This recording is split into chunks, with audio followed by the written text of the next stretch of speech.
It's Tuesday, April 26, 2022. I'm Ashley Pollard here for today's edition of Tuesday Talk, where we review common real estate and mortgage related topics. Today's topic is what to look out for at a showing, part 2. So last week we talked about 5 things. This week I'm going to give you 5 more, starting with looking out for new upgrades that might be a sign of underlying problems. 2 examples.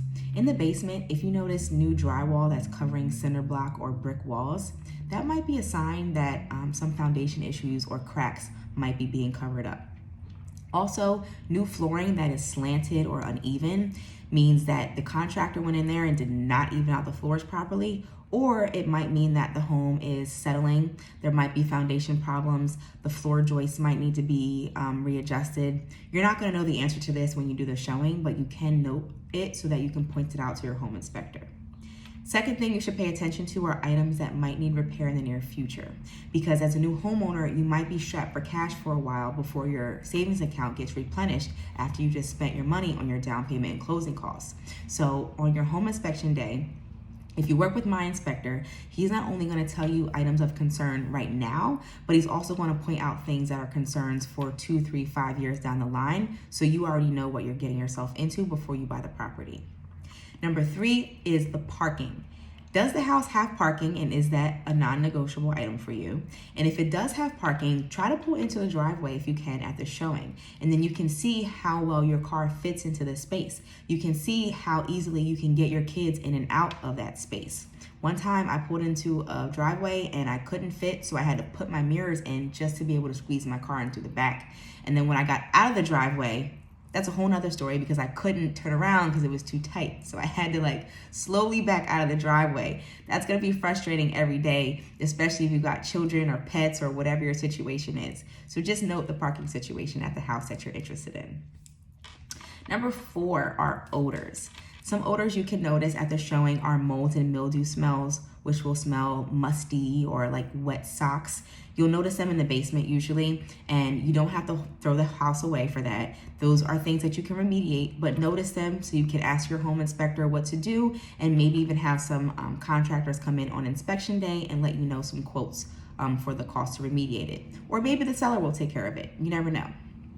Other smells are like cigarettes or pet smells, which might be a little bit more off-putting and frustrating. You can easily do a paint job in the house, get rid of any stains from cigarette smoke in the walls or smells. With pets, if they've had accidents in the carpets, that might have seeped through to the subfloor. So you might have to not only take up the flooring, but also the subflooring and replace that so that you're not smelling someone else's pet smell. Again, you don't have to throw the whole house away, but it is a cost that you do want to factor in if you're purchasing that property. And lastly, number 5 is the lawn condition. Now, yellow and brown spots could be a sign of dry grass. Okay. They could also be a sign of fungus. And that's not going to be great if you want to utilize your backyard to entertain. You might want your guests to come to a nice backyard that's got green grass. If you want to grow a garden, that's going to be an issue because you don't want to be growing on top of fungus, which will affect your plants. Wet and soggy spots on the flip side could be an issue because that could be a sign of a failed sewer line. If you notice an odor in the backyard, don't ignore that. On your home inspection day, ask the home inspector to do a sewer line scan, and then you can see if the sewer line is in good shape or not. I did a showing about a week ago, and the neighbor's yard was full of water to the point it looked like they had a pond back there. So it was concerning for my clients because they wanted to know, when it rains, what happens to that mini pond? Does it flow over here? Does that affect us? So these are some things that you can easily point out between last week and this week. Go back, watch last week's video, and if you have any questions on these items, just let me know. But if not, I wish you a happy house hunting journey. Take your notepad and pen to each showing so you can write down the things that you notice and bring them up later when you do your inspection.